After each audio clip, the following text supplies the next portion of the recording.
আসসালামু আলাইকুম প্রিয় দর্শক, অন্য মঞ্চে আলোচনায় আপনাদের সকলকে আমন্ত্রণ জানাচ্ছি। আজ আমাদের সঙ্গে আমন্ত্রিত অতিথি হিসেবে আছেন।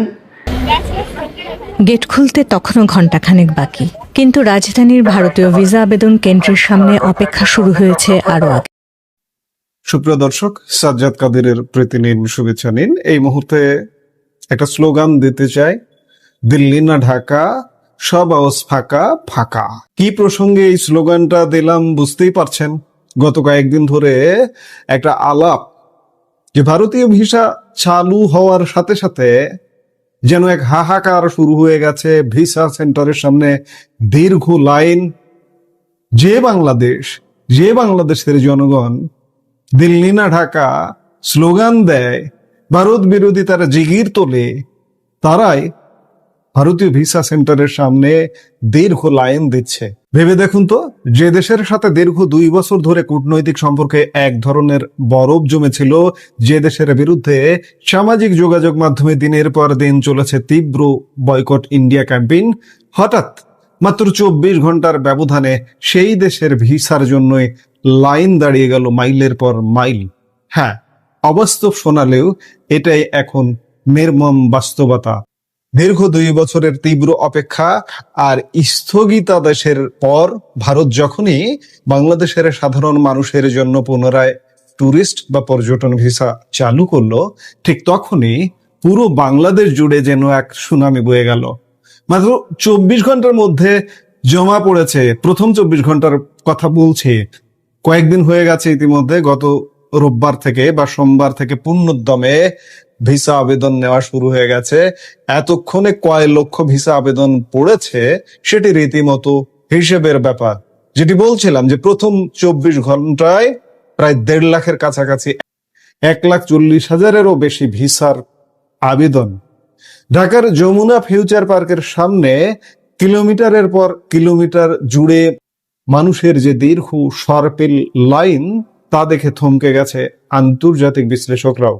তাহলে কি রাজনীতি, কূটনীতি আর সামাজিক মাধ্যমের বয়কট স্লোগান সবই কি এক নিমিষে কর্পূরের মতো উড়ে গেল? কেন বাংলাদেশের সাধারণ মানুষ সমস্ত ভূ রাজনৈতিক টানাপোড়েন ভুলে দলে দলে ছুটছেন ভারতীয় ভিসা সেন্টারের দিকে? কি লুকিয়ে আছে এই তীব্র আকাঙ্ক্ষার পেছনে? দর্শক, ঘটনার গভীরে যাওয়ার আগে আমাদের একটু পেছনে ফিরে তাকাতে হবে। আমরা সবাই জানি 2024 সালের আগস্ট মাসে এক তীব্র ষড়যন্ত্রমূলক তথাকথিত ছাত্র জনতার অভ্যুত্থানের মাধ্যমে শেখ হাসিনা সরকারের পতন ঘটে। সেই অভ্যুত্থানের চরম বিশৃঙ্খল পরিস্থিতির মধ্যে বাংলাদেশের বেশ কয়েকটি ভারতীয় ভিসা সেন্টারে হামলা চালানো হয়েছিল। এমনকি সেখানে কর্মরত কর্মকর্তা কর্মচারীদেরও নানাভাবে হুমকি দেওয়া হয়। নিরাপত্তাজনিত চরম ঝুঁকির কারণে ভারত সরকার বাধ্য হয়ে বাংলাদেশের নাগরিকদের জন্য ট্যুরিস্ট বা পর্যটন ভিসা সম্পূর্ণ বন্ধ করে দেয়। যদিও পরবর্তীতে সীমিত পরিসরে কেবল জরুরি মেডিকেল ভিসা চালু রাখা হয়েছিল, কিন্তু সাধারণ পর্যটকদের জন্য দরজা একেবারে বন্ধ ছিল। এরপরের 1.5 বছর ধরে ডক্টর মোহাম্মদ ইউনূসের নেতৃত্বাধীন অন্তর্বর্তীকালীন সরকারের আমলে 2 দেশের সম্পর্ক এক চরম শীতল রূপ নেয়। সেই সময়ে পাকিস্তানের সাথে সম্পর্ক জোরদার করা এবং মাঠ পর্যায়ে ভারত বিরোধী মনোভাবের এক বিশাল বহিঃপ্রকাশ আমরা দেখেছি। এই উত্তেজনা তার চরম সীমায় পৌঁছায় গত বছর, অর্থাৎ 2025 সালের ডিসেম্বর মাসে, যখন ভারত বিরোধী তথাকথিত এক নেতা বলা হয় কিন্তু আসলে টোকায়, ওসমান হাদির হত্যাকাণ্ডের পর একটি বিশাল ক্ষুব্ধ জনতা ঢাকার ভারতীয় দূতাবাসের দিকে লং মার্চ বা অভিমুখ যাত্রা করে। তবে অতি সম্প্রতি বাংলাদেশের রাজনৈতিক দৃশ্যপটে কিছুটা পরিবর্তন এসেছে। নতুন প্রধানমন্ত্রী তারেক রহমানের নেতৃত্বে পরিস্থিতি কিছুটা স্থিতিশীল হলেও 2 দেশের মধ্যে অবৈধ অনুপ্রবেশ এবং তিস্তা সহ অন্যান্য অভিন্ন নদীর পানি বন্টনের মতো অমীমাংসিত ইস্যুগুলো নিয়ে এখনো এক ধরনের ঠান্ডা লড়াই বা শীতল সম্পর্ক বজায় রয়েছে। কিন্তু এই দীর্ঘস্থায়ী বরফ গলানোর প্রথম বড় পদক্ষেপ হিসেবে ভারতের নতুন হাই কমিশনার দীনেশ ত্রিবেদী বাংলাদেশের 5টি সেন্টারে পুনরায় ট্যুরিস্ট ভিসা চালুর ঘোষণা দেন। আর এই ঘোষণার সাথে সাথে যেন বাঁধ ভাঙা জোয়ার নেমে আসে মানুষের মধ্যে। এই মুহূর্তে বাংলাদেশের মাত্র 5টি প্রধান সেন্টারে ভিসা কার্যক্রম চালু করা হয়েছে: ঢাকা, রাজশাহী, চট্টগ্রাম, সিলেট এবং খুলনা। অথচ মনে রাখবেন যে 2024 সালের আগস্টের আগে সারা বাংলাদেশ জুড়ে ভারতের 16টি অত্যাধুনিক ভিসা অ্যাপ্লিকেশন সেন্টার চালু ছিল। 16টি সেন্টারের চাপ এখন এসে পড়েছে মাত্র 5টি সেন্টারের ওপর। ফলে ঢাকার যমুনা ফিউচার পার্কের সামনে কিলোমিটারের পর কিলোমিটার দীর্ঘ সরপিল লাইন দেখা যাচ্ছে গত কয়েকদিন ধরে। রাজনীতির মঞ্চে যতই উত্তেজনা থাকুক না কেন, সাধারণ মানুষের বাস্তব জীবন ও আবেগের সমীকরণ কিন্তু সম্পূর্ণ আলাদা। এই বিপুল ভিড়ের পেছনে আরেকটি বড় কৌশলগত কারণ লুকিয়ে আছে। যেহেতু গত 2 বছর ধরে মেডিকেল বা চিকিৎসা ভিসা পাওয়া অত্যন্ত কঠিন এবং সীমিত ছিল, চিকিৎসা ভিসা চালু থাকলেও কিন্তু ভিসাটা দেওয়া হতো সীমিত। তাই বাংলাদেশের মানুষ এখন এই ট্যুরিস্ট ভিসাকেই চিকিৎসার জন্য ভারতে যাওয়ার অন্যতম প্রধান বিকল্প হিসেবে ব্যবহার করছেন। এই ট্যুরিস্ট ভিসা চালু হওয়াটা যেন এক প্রকার জীবনদায়ী সুযোগ বা লাইফ সেভার হিসেবে সামনে এসেছে। আসুন এবার কিছু আকাট্য পরিসংখ্যানের দিকে চোখ ফেরানো যাক, যা শুনলে আপনি বুঝতে পারবেন যে কেন ভারত ও বাংলাদেশ একে অপরের ওপর এতটা নির্ভরশীল। পরিসংখ্যান বলছে 2023 সালের এপ্রিল থেকে 2024 সালের মার্চ মাসের মধ্যে 21 লক্ষেরও বেশি বাংলাদেশি নাগরিক ভারত ভ্রমণ করেছিলেন, যা ছিল ভারতে মোট বিদেশি পর্যটকের প্রায় 20%। অর্থাৎ ভারতের পর্যটন খাতের প্রতি 5 জন বিদেশি নাগরিকের মধ্যে একজনই ছিলেন বাংলাদেশি। কিন্তু ভিসা ফ্রিজ বা স্থগিত হওয়ার পর 2025 সালে এই সংখ্যা নাটকীয়ভাবে হ্রাস পেয়ে 4,70,000-এ নেমে আসে, যাদের বেশিরভাগই গিয়েছিলেন কেবলমাত্র জরুরি চিকিৎসার প্রয়োজনে। একসময় ভারতের মোট ইস্যুকৃত মেডিকেল ভিসার 70 থেকে 75% পেতেন বাংলাদেশের রোগীরা। ভারতীয় ভিসা বন্ধ হওয়ার পর বাংলাদেশের মধ্যবিত্ত ও উচ্চবিত্ত সমাজ চিকিৎসার জন্য বিকল্প হিসেবে চীন, থাইল্যান্ড এবং সিঙ্গাপুরের মতো দেশগুলোর দিকে পা বাড়াতে বাধ্য হন। কিন্তু এই দেশগুলোর চিকিৎসা খরচ এবং যাতায়াত ব্যয় বাংলাদেশের সাধারণ মধ্যবিত্তের বাজেটের নাগালের এতটাই বাইরে ছিল যে তারা চরম সংকটে পড়েন। বাস্তবতা হলো ভারতের ভৌগোলিক অবস্থানই বাংলাদেশের মানুষের বেঁচে থাকার অন্যতম বড় অবলম্বন। কলকাতা, চেন্নাই, দিল্লি, হায়দ্রাবাদ, বেঙ্গালুরু, মুম্বাই এবং গুয়াহাটির মতো বড় বড় শহরে মাল্টি স্পেশালিটি হাসপাতালগুলোতে প্রতি বছর হাজার হাজার বাংলাদেশি জটিল অস্ত্রোপচার এবং উন্নত চিকিৎসার জন্য আসেন। বিশেষ করে কলকাতার কথা না বললেই নয়, সেখানে কোনো ভাষার প্রাচীর নেই, খাবারের কোনো সমস্যা নেই, বাংলা বলা ডাক্তার সহজেই পাওয়া যায় এবং ঢাকা থেকে অত্যন্ত কম খরচে ও সহজে যাতায়াত করা যায়। বলতে পারেন, বলা যায় যে ঢাকা থেকে আরেক শহরে, চট্টগ্রামে যাওয়া, সিলেটে যাওয়া, রাজশাহীতে যাওয়া কিংবা খুলনায় যাওয়ার মতো অবস্থা কলকাতায় যাওয়া। ফলে চিকিৎসা খাতের এই তীব্র প্রয়োজনীয়তায় মানুষকে সমস্ত রাজনৈতিক দ্বিধাদ্বন্দ্ব ভুলে ভিসার লাইনে দাঁড়াতে বাধ্য করেছে। তবে বাংলাদেশের নাগরিকদের এই তীব্র ভিসা পাওয়ার হুড়হুড়ি কিন্তু সবার চোখে ইতিবাচকভাবে ধরা দেয়নি। এই ঘটনা নিয়ে সামাজিক মাধ্যমে তীব্র ক্ষোভ ও কড়া সমালোচনা উগড়ে দিয়েছেন নির্বাসিত বাংলাদেশি লেখিকা তসলিমা নাসরিন। তিনি তার একটি ফেসবুক পোস্টে সরাসরি প্রশ্ন তুলে লিখেছেন, আমি জানতে চাই যে এই লাইনে দাঁড়িয়ে থাকা মানুষগুলো, তাদের মধ্যে কতজন ঢাকা নয় দিল্লি স্লোগান দিয়েছিল, কতজন ভারতের শিলিগুড়ি করিডোর বা চিকেন স্নেক দখল করার স্বপ্ন দেখেছিল, কতজন ভারতের বিরুদ্ধে যুদ্ধ ঘোষণা করতে চেয়েছিল, কতজন ভারতীয় পতাকা অবমাননা করেছিল, এদের মধ্যে কতজন হিন্দু বিদ্বেষী, কতজন ভারতকে শত্রু মনে করে, আর এদের মধ্যে কতজন আসলে মনে প্রাণে ভারত বিরোধী। দর্শক, এই ট্যুরিস্ট ভিসা চালুর খবরটি শুধু বাংলাদেশের মানুষের জন্যই স্বস্তির নয়, বরং ওপারেও অর্থাৎ ভারতের পশ্চিমবঙ্গের ব্যবসায়ীদের জন্য এটি এক বিশাল বড় ঈদ বা পূজার আনন্দের মতো খুশির সংবাদ নিয়ে এসেছে। বিশেষ করে কলকাতার ট্রাভেল এজেন্সি, হোটেল এবং খুচরা ব্যবসায়ীদের মধ্যে এখন আনন্দের বন্যা বইছে। আমরা সামাজিক যোগাযোগ মাধ্যমে কলকাতার ব্যবসায়ীদের মাঝে মিষ্টি বিতরণ করতেও দেখেছে। গত 2 বছর ধরে কলকাতার নিউ মার্কেট এলাকার কাছে যে মিনি বাংলাদেশ বা মার্কুইস স্ট্রিট গড়ে উঠেছে, যা ছিল মূলত বাংলাদেশি পর্যটকদের অর্থনৈতিক কর্মকাণ্ডের মূল কেন্দ্রবিন্দু, সেখানকার ব্যবসা বাণিজ্য একেবারে লাটে উঠেছিল। যেসব বাংলাদেশি চিকিৎসার জন্য সেখানে যেতেন, তারা এই এলাকার সাশ্রয়ী হোটেলগুলোতে থাকতেন। এখানকার রেস্তোরাঁগুলো খাঁটি বাংলাদেশি স্বাদের খাবার পরিবেশন করত। আর নিউ মার্কেট তো বাংলাদেশিদের জন্য কেনাকাটার স্বর্গরাজ্য। কিন্তু দুই দেশের সম্পর্কের টানাপোড়েনের কারণে গত 2024 থেকে 25 সালের মধ্যে কলকাতার এই নিউ মার্কেট এলাকার ব্যবসায়ীরা প্রায় 1000 কোটি রুপির বিশাল আর্থিক ক্ষতির সম্মুখীন হয়েছেন বলে গণমাধ্যম বলছে। তাই বাংলাদেশের নাগরিকদের এই ভিসার আবেদন করার ঢল কলকাতার ঝিমিয়ে পড়া অর্থনীতিতে আবার নতুন করে জোয়ার আনবে বলে আশা করা হচ্ছে। দেখুন, আসলে বলতেই হয় যে বাংলাদেশে এমন মানুষও দেখেছে, আমি ব্যক্তিগতভাবে চিনি, জামাত সমর্থিত, চরম ভারত বিরোধিতা কথাবার্তা, কিন্তু সেই মানুষটির একটা ছোট্ট অর্থনৈতিক অবস্থা খুব একটা উন্নত নয়, দারিদ্রতার আশপাশেই বসবাস করেন। সেই মানুষটিরও ছোট্ট চিকিৎসার জন্য সীমান্ত পেরিয়ে ওপারে চলে যেতে হয়, কলকাতায় চলে যেতে হয়, অথচ মুখে বাংলাদেশে ভারত বিরোধিতা। আসলে নীতিহীনতা কাকে বলে, কত প্রকার, এদেরকে না দেখলে আসলে বিশ্বাস করা কঠিন। ভিডিওর একদম শেষ প্রান্তে এসে আমরা বলতে পারি, বাংলাদেশের এই ভিসা সেন্টারের বাইরে উপচে পড়া দীর্ঘ লাইন কেবল একটি ভিসার গল্প নয়, এটি প্রমাণ করে যে রাজনীতি আর ভূ রাজনীতিতে যতই টানাপোড়েন থাকুক না কেন, দুই দেশের সাধারণ মানুষের সামাজিক, সাংস্কৃতিক, অর্থনৈতিক এবং চিকিৎসাগত যে গভীর আত্মিক বন্ধন রয়েছে, তা কোনো সীমানা বা রাজনৈতিক নিষেধাজ্ঞা দিয়ে চিরতরে আটকে রাখা সম্ভব নয়।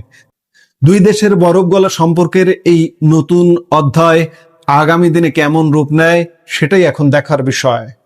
বাংলাদেশের মানুষের এই বিপুল পরিমাণ ভিসা আবেদনের ঢল কি দুই দেশের কূটনৈতিক সম্পর্ককে আবার আগের মতো উষ্ণ করতে পারবে, নাকি তসলিমা নাসরিনের করা মন্তব্যটি সঠিক? এই মুহূর্তের ভিডিও থেকে বিদায় নিতে চাইছি। দেখা হবে পরবর্তী ভিডিওতে। সম্মানিত দর্শক, চীন থেকে প্রধানমন্ত্রী ফিরে এলেন এবং তারই চীন সফরকে মহাচীনের প্রাচীর টপকিয়ে মহাচীন বিজয় এরকমভাবেই সংসদে উত্থাপিত হয়েছে এবং সরকার এবং বিরোধী দল টেবিল চাপড়ে প্রচণ্ড সমঝোতা নিয়ে একে অপরের সঙ্গে গলাগলি করে প্রধানমন্ত্রীর এই চীন সফরকে স্বাগত জানিয়েছেন। প্রধানমন্ত্রী তার বক্তব্যে পার্লামেন্টে তিনি যেটি বলেছেন সেটি হলো, তিনি বাংলাদেশের স্বার্থ রক্ষা করেছেন। আর বিরোধী দল বলেছে যে ওখানে যে সকল সমঝোতা স্মারক MOU স্বাক্ষর হয়েছে সেইগুলো যেন পার্লামেন্টে উপস্থাপিত হয়। অন্যদিকে যে সকল বার্নিং ইস্যু ছিল, আমাদের 1 নম্বর বার্নিং ইস্যু ছিল যে রোহিঙ্গাদের সমস্যা সমাধান করা। তো রোহিঙ্গাদের এই সমস্যা চীন যেভাবে সমাধান করতে যাচ্ছে, ঠিক সেভাবে যদি আমি যতটুকু নিজে বুঝি, এটা মানে চীন বলেছে বা সরকার বলেছে নট লাইক দ্যাট, আমি যতটুকু বুঝি তাতে করে চীনের কথা মতো যদি বাংলাদেশ চলে, তাহলে একেবারে উইদিন 24 ঘন্টার মধ্যে পুরো কক্সবাজার অঞ্চলে যুদ্ধ শুরু হয়ে যাবে। কারণ কি? কারণ হলো যে আমাদের সীমান্তের ওপারে আরাকান আর্মি যারা ক্ষমতা দখল করে আছে, আরাকান আর্মির সঙ্গে চীনের যোগাযোগ আছে, কিন্তু চীন এখানে আরাকান আর্মিকে রেখেছে প্রক্সি হিসেবে। তাদের সাথে সম্পর্ক ঠিক অস্ত্র দিচ্ছে না, সাপ্লাই দিচ্ছে না, আবার সম্পর্ক খারাপ করছে না, আবার আরাকান আর্মিও চীনের সঙ্গে আলোচনার দরজা বন্ধ করেনি। আর অন্যদিকে নেপিদোতে, অর্থাৎ মায়ানমারের রাজধানী যেটাকে ইয়াঙ্গুন বলা হয়, সেই ইয়াঙ্গুনে যে সরকার আছে, সামরিক জান্তার সরকার, সেই সরকারের উপর চীনের একছত্র আধিপত্য। তো চীন চাচ্ছে যে ওই পাশ থেকে যদি সেই চীনের সহযোগিতা নিয়ে বিমান স্ট্রাইক, এয়ার স্ট্রাইক করা হয় আরাকান আর্মির উপর, এবং একই সঙ্গে যে স্থলবাহিনী দিয়ে একটা পুরোদমে যুদ্ধ শুরু হয়ে যায়। এবং এই দিক থেকে, বাংলাদেশের দিক থেকে যদি এই রোহিঙ্গাদের মধ্যে লাখ লাখ অনুসারী রয়েছে, আরসা অস্ত্রধারী আছে কয়েক হাজার, অ্যাটলিস্ট 20 থেকে 25,000 অস্ত্রধারী আছে আরসা। তো এই আরসাকে যদি সেনাবাহিনী, বাংলাদেশ সেনাবাহিনী এবং বাংলাদেশ সরকার প্রমোট করে এবং আরাকান আর্মিকে মানে দুই দিক থেকে চাপ সৃষ্টি করা হয়, তাহলে আরাকান আর্মি পালিয়ে যাবে এবং সেখানে যে ভ্যাকুয়াম তৈরি হবে, তখন আলোচনা করে সরকারের সাথে যোগাযোগ করে রোহিঙ্গাদেরকে সেখানে নেবে। এই গেল চীনের প্রস্তাব। আমেরিকার প্রস্তাবটা কি? একেবারে উল্টো। আমেরিকা চাচ্ছে যে এখানে আরাকান আর্মিকে বাংলাদেশ আর্মি সহযোগিতা করুক এবং রোহিঙ্গাদের মধ্যে মিয়ানমারের যে কেন্দ্রীয় সরকার, চীনপন্থী যে সকল অস্ত্রধারী রয়েছে, তাদেরকে নিরস্ত্র করে বাংলাদেশ থেকে তাড়িয়ে দেওয়া হোক, অথবা যা ইচ্ছা তাই করা হোক। এখানে বাংলাদেশকে পরিপূর্ণ লিবার্টি দেওয়া হবে এবং এই জন্য আমেরিকা সব রকম সহযোগিতা করবে। এর বাইরে ভারতের যাকে বলা হয় স্বার্থ রয়েছে, মারাত্মক স্বার্থ রয়েছে।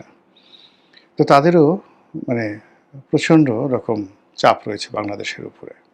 তো সেটা অন্য প্রসঙ্গে আলোচনা করবো। কাজে এখানে আসলে বাংলাদেশকে চীনের কথা মতো চলা এই মুহূর্তে সম্ভব না। এবং শেখ হাসিনা যে কাজটি করেছেন শেষ সময় পর্যন্ত, তিনি চীনের সেই কথা পালন করেছেন, তারপর মিয়ানমার কেন্দ্রীয় সরকারের প্রতি নির্ভর করেছেন। অথচ যখন যুদ্ধ একেবারে তুঙ্গে, ঠিক সেই সময়টিতে যদি আপনি ধরেন মার্চ মাসে, 2024 সালের মার্চ মাসে সারা বাংলাদেশ কিন্তু তখন বলছিল যে আরাকান আর্মিকে সাপোর্ট দেওয়ার জন্য, এমনকি মিলিটারি যত বিশেষজ্ঞ রয়েছে সবাই আরাকান আর্মিকে সাপোর্ট দেওয়ার কথা বলছিল। এবং সেই সময়টাতে যদি শেখ হাসিনা আরাকান আর্মিকে সাপোর্ট দিতেন, আজকে এই রোহিঙ্গা সমস্যাটা সমাধান হয়ে যেত। 2 নম্বর হলো এই জুলাই আগস্ট বিপ্লবের দিকে যেতেই না। কারণ হলো যুদ্ধ, যখন একটা দেশের সঙ্গে একটা যুদ্ধ অবস্থা হয়, তখন অভ্যন্তরীণ ক্ষেত্রে এমনি জরুরি অবস্থা জারি থাকে, ফলে শেখ হাসিনাকে ক্ষমতা হারাতে হতো না। কিন্তু এখন যে পরিস্থিতি, সেই পরিস্থিতি শেখ হাসিনার পর্যায়ে নেই। এখন হলো আরাকান আর্মি, তারা ওখানে একেবারে জেঁকে বসেছে। বেশিরভাগ অঞ্চল তাদের দখলে। একমাত্র মিয়ানমার থেকে এয়ার স্ট্রাইক করা ছাড়া তাদেরকে আসলে তেমন ক্ষয়ক্ষতি করা সম্ভব নয়। সে অবস্থাতে বাংলাদেশ এখন আরাকান আর্মির সাথে আগের মতো নেগোসিয়েশন করতে পারছে না এবং আরাকান আর্মি বাংলাদেশের জাহাজগুলো ওখান থেকে চলাফেরা করতে দিচ্ছে না। বাংলাদেশ থেকে অনেক লোককে ধরে নিয়ে যাচ্ছে, জেলেদেরকে ধরে নিয়ে যাচ্ছে। ঠিক ভারত সীমান্তে যেভাবে বিএসএফ যে কাজগুলো করছে, তার চেয়ে আরও বেশি নিষ্ঠুরতা নিয়ে আরাকান আর্মি মায়ানমার সীমান্তে বাংলাদেশের জনগণ, নাবিক, জেলে, এমনকি বিএসএফ থেকে শুরু করে যারা আছে সবার সঙ্গে সেম ব্যবহার করছে। সেটা বুঝেন ওখানে পরিস্থিতিটা কতটা জটিল। এর মধ্যে আরাকান আর্মির তাড়া খেয়ে ভারতপন্থী যে গ্রুপটি রয়েছে, কুকি চীন গ্রুপ, একদিকে চীনপন্থী আরসা রয়েছে বাংলাদেশের মধ্যে, ঠিক রোহিঙ্গা ক্যাম্পের মধ্যে, আর তারা আরসার অনেক সদস্য কক্সবাজার অঞ্চলে ছড়িয়ে পড়েছে। অন্যদিকে কুকি চীন যারা আছে, তারা বান্দরবন জেলার যে গহীন অরণ্যে অ্যাটলিস্ট 10,000 সশস্ত্র যোদ্ধা এই সীমান্তের মধ্যে ঢুকে তারা নিয়মিত বেতন পাচ্ছে, ভাতা পাচ্ছে দীর্ঘদিন ধরে ভারতের মদদে। বুঝছেন ব্যাপারটা ওখানে কতটা জটিল আছে। তো সেখানে চীনের সঙ্গে এই বিষয়টা নিয়ে কোনো আলোচনায় পৌঁছানো যাবে বা চীনকে কোনো সিদ্ধান্ত দেওয়া যাবে বা চীনের সাথে কমপ্লাই করা যাবে, এটি বলতে গেলে অসম্ভব একটা বিষয়। সময়ের 1 ফুট, অসময়ের 10 ফুট। আমাদের 3টি ঐতিহাসিক ভুল হয়েছে এই রোহিঙ্গাদেরকে নিয়ে। প্রথমত তাদেরকে আশ্রয় দেওয়া, দ্বিতীয় হলো এই রোহিঙ্গাদেরকে নিয়ে যখন আন্তর্জাতিক রাজনীতি চলছিল, অর্থাৎ ওই সময়তে তুরস্ক ঢুকে পড়ে, ওই সময়তে আমেরিকা ঢুকে পড়ে এই রোহিঙ্গাদেরকে কেন্দ্র করে, ওই সময় সেই জাতিসংঘ ঢুকে পড়ে। আমরা এই পুরো প্রক্রিয়াটিতে যদি তাদেরকে সিল করে দিতাম যে নো, এটা হবে না, তোমরা যদি তাদেরকে সাহায্য করতে চাও বাংলাদেশ সীমান্তে নয়, নো ম্যানস ল্যান্ডে নিয়ে যাও, আদারওয়াইজ আমাদের এই সীমান্তে আমি এই তোমাদেরকে তৎপর করতে দেবো না, যতক্ষণ পর্যন্ত তারা আমাদের এখানে আসে দে উইল বি সিল্ড। এই গেল 2 নম্বর ভুল। আর 3 নম্বর ভুল হলো এই যখন আরাকান আর্মি তারা বিজয়ের দ্বার প্রান্তে ছিল, ঠিক সেই সময় আরাকান আর্মিকে সাহায্য করলে এটা 1 সপ্তাহের মধ্যে এই সমস্যাটা সমাধান হয়ে যেত। বাংলাদেশের মিলিটারি এক্সপার্ট তারা বলেছিলেন আমরা যারা নন মিলিটারি এক্সপার্ট আমরাও কিন্তু ওই সময়টাতে অনেকে বলেছিলাম যে এই সময় বাংলাদেশে একটা স্ট্যান্ড নেওয়া উচিত। দ্বিতীয়ত হলো শেখ হাসিনার জমানাতে এই যে ঘটনাগুলো, মানে আরাকান আর্মির সাথে তখন আরাকান আর্মি এতটা শক্তিশালী ছিল না, যখন রোহিঙ্গার সমস্যা হলো তখন কতগুলো আর্মি ক্যাম্প ছিল ওখানে মায়ানমার সেন্ট্রাল গভর্নমেন্টের, তখন এই আমাদেরই গোয়েন্দা সংস্থার লোকজন আছে, দেশি মদতে হতে পারে বিদেশি মদতে হতে পারে, ওখানে এই রোহিঙ্গাদের কয়েকটি গ্রুপকে দিয়ে ওই আর্মি ক্যাম্পে আক্রমণ চালায়। এবং তখন এই সরকারের সাথে সেই চীনের এবং মায়ানমারের সম্পর্কটা তলানিতে পৌঁছে, এবং মায়ানমার সরকার ওটার প্রেক্ষিতে সেই যে ওখানে একটা এথনিক ক্লিনজিং চালায় অং সান সু চির জমানাতে, ওই যে রোহিঙ্গা শুরু হলো, তার শুরুটা থেকে আপনি মানে শেখ হাসিনা সরকারের যে ভুলগুলো আপনি অস্বীকার করতে পারবেন না। এখন সেটা তিনি করতে পারেন, তার আমলের গোয়েন্দা সংস্থা করতে পারে, আর্মি করতে পারে, এই জিনিসগুলো কিন্তু আমাদের যে একেবারে দোষ নাই, নট লাইক দ্যাট। আপনাদের মনে আছে ওই সময়টাতে মায়ানমারের সেনা ক্যাম্পে আক্রমণ করেছিল এই রোহিঙ্গারা, এবং ওর পিছনে বাংলাদেশের মদত ছিল বলে সেই নেফিদো মানে মায়ানমারের জান্তা সরকার অভিযোগ করছে। এবং এই ঘটনার প্রেক্ষিতে মায়ানমারে সেনা শাসন চলে আসলো এই আরাকানের ঘটনাকে কেন্দ্র করে, এবং অং সান সু চি জেলে চলে গেল। এবং অং সান সু চি যখন জেলে চলে গেল তখন আমেরিকার সব রাগ বাংলাদেশের প্রতি আসলো।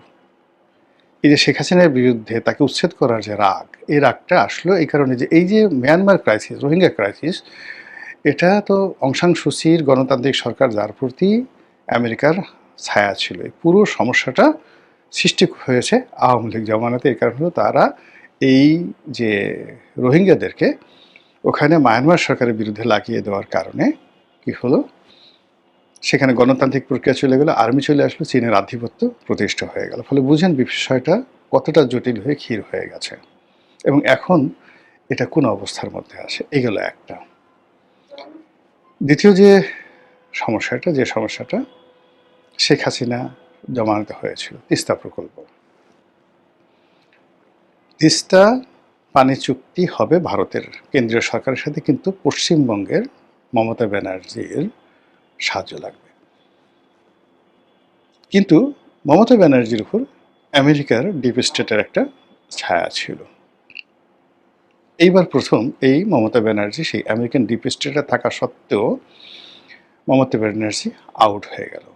এবং মমতা ব্যানার্জি আউট হওয়ার পেছনে আওয়ামী লীগের ওখানকার যারা বিজেপি রয়েছে, বাংলাদেশে হিন্দু রয়েছে, এবং শেখ হাসিনা, তাদের একটা বিরাট ভূমিকা আছে। তো যা হোক, এখন এই মমতা ব্যানার্জির জন্য আসলে তিস্তা চুক্তিটি নরেন্দ্র মোদী স্বাক্ষর করতে পারেননি। এখন তিস্তা চুক্তি স্বাক্ষরিত হয়নি, কিন্তু ওই জন্য চীন বারবার তার একটা প্রকল্প তৈরি করলো, তিস্তা ব্যারেজ প্রকল্প। যে ঠিক আছে, ভারত যদি পানি নাও দেয়, এই বর্ষা মৌসুমে যে পানিগুলো আছে সেটা ওয়াটার ম্যানেজমেন্ট করে আমরা এইভাবে একটা কাজ করতে পারবো, উজান থেকে পানি না আসলেও, বা এখন যে পানি আসে এতেও হবে। কিন্তু এটা তো ভারত করতে দেবে না। এর কারণ হলো এই চীনের যে ফন্দি ফিকির, এখানে শুধুমাত্র আমাদের উপকারের জন্য নয়, সেই উপকারের পেছনে তাদের একটা সামরিক কুমতলব আছে। তখন ভারত বলল যে তিস্তা তোমরা ব্যারেজ করতে চাও, ভালো কথা, চীনের অর্থ লাগবে না, আমরা সেই ব্যারেজটা করে দেব। তো শেখ হাসিনা বলল যে ঠিক আছে, করে দাও, তুমি পানি চুক্তি করো, নচেত তিস্তা ব্যারেজটা করে দাও। ওদিকে চীন বলছে আমাদেরটা নাও। এখন ভারতের তিস্তা প্রকল্প বনাম সেই ব্যারেজ প্রকল্প। তো ওখানে ভারতের সাথে দুটো, একটা হলো তিস্তা পানি চুক্তি আর একটা হলো ব্যারেজ চুক্তি। তা শেখ হাসিনা প্রাণত চেষ্টা করছিলেন টুইন করার জন্য, অর্থাৎ যদি পানি চুক্তি হয়ে যায় এবং ভারতের সাথে তিস্তা ব্যারেজ হয়ে যায় তাহলে বাংলাদেশের একেবারে 16 কলা পূর্ণ। অন্যদিকে যদি চীনের দিকে চলে যায় তাহলে ভারতে তার যে দরজা রাস্তা বন্ধ হয়ে যায়।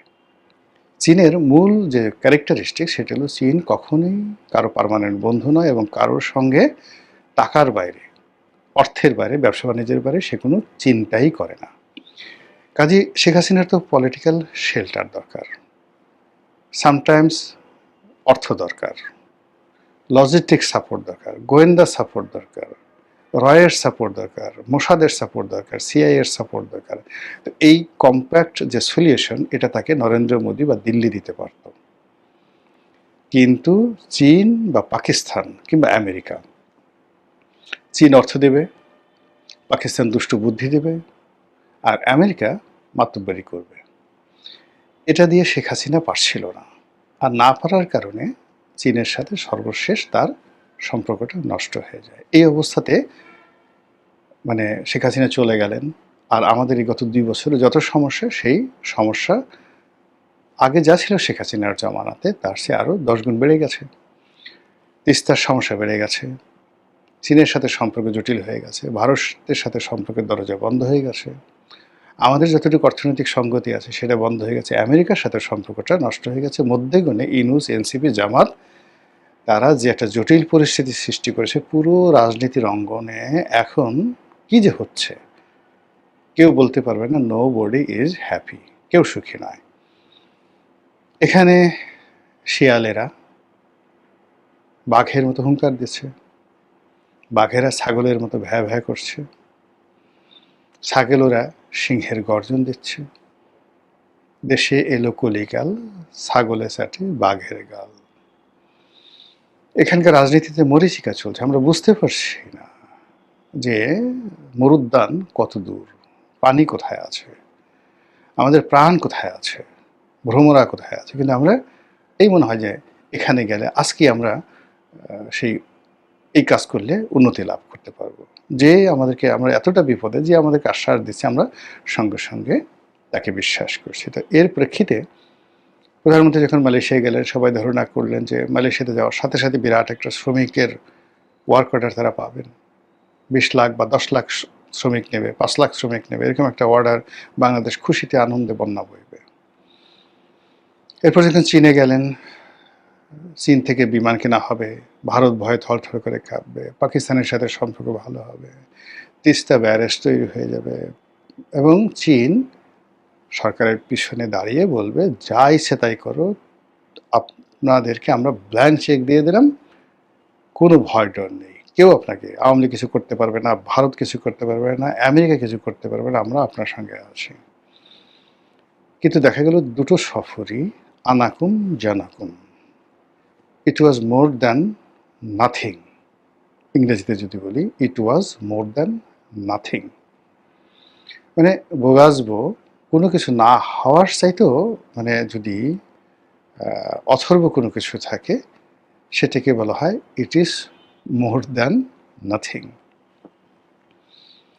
তো সেই দিক থেকে আমরা সুন্দর জাঁকজমকপূর্ণ অনুষ্ঠান দেখেছি, গেলেন, আসলেন, সুন্দর কথা বললেন, এভরিথিং ভেরি নাইস, কিন্তু প্রতিটাই অন্তঃসার শূন্য। দীর্ঘমেয়াদে মার্কিলিস্তানের সাথে, মানে মালয়েশিয়ার সঙ্গে, চীনের সঙ্গে একটা সম্পর্ক স্থাপিত হবে, কিন্তু ইমিডিয়েটলি এই মুহূর্তে সরকারের যেটি দরকার সেগুলো কুইনায়ন দরকার, সেই কুইনায়ন হচ্ছে না। ফলে সরকারের পরবর্তী গন্তব্য কোথায়? আমেরিকাতে, ইউরোপে, নাকি ভারতে? এবং সরকারের যে চলমান সমস্যাগুলো রয়েছে সেই সমস্যাগুলো সরকার কোন খাত থেকে সমাধান করবে, এটাই এখন দেখার বিষয়। মহান আল্লাহ আমাদের সবাইকে হেদায়েত দান করুন, হেফাজত করুন। আসসালামু আলাইকুম ওয়া রাহমাতুল্লাহি ওয়া বারাকাতুহু।